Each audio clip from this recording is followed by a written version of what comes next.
Vaši sodelavci pravijo, da ste žlahtni zaradi vaše neverjetne mirnosti. Tudi tik pred premiero, ko je to za vas zelo velika obremenitev, da takrat znate povedati tudi kakšen šaljiv citat, kakšno zanimivo misel, da se potem vsi zelo lepo nasmejejo in sproščeno grejo na oder.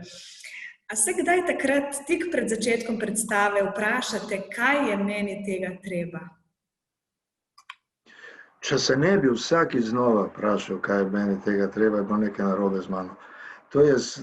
Mislim, da ga ni človeka, ki to ne bi zmenil. Pa je, da maestro Luciano Pavarotti, si 10 minut je rekel, 10 minut prej stopi na oder, pa Luciano Pavarotti, mislim, človek, ki je prišel cel svet je obkrožil, mislim, samo se postavil s tistim robčkom tam, to so bili že vsi tiho, je tu, samo čakali so njegov famozni tenor, kako bo to zaropotalo in kako bo to jokale, šjore in bili moški fauš.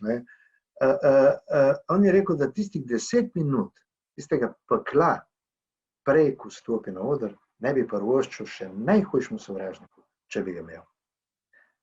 Zmeram je en tak, oder je nenaravna situacija. To je eden največjih stresov, psihološko definirano, da je največjih stresov, kar jih človek doživi. Zelo blizu je strah pred smrtjo. Zelo blizu na tem nivoju. Ker je nenaturen, je nenaraven. Ti se izpostaviš ljudem in si ranljiv.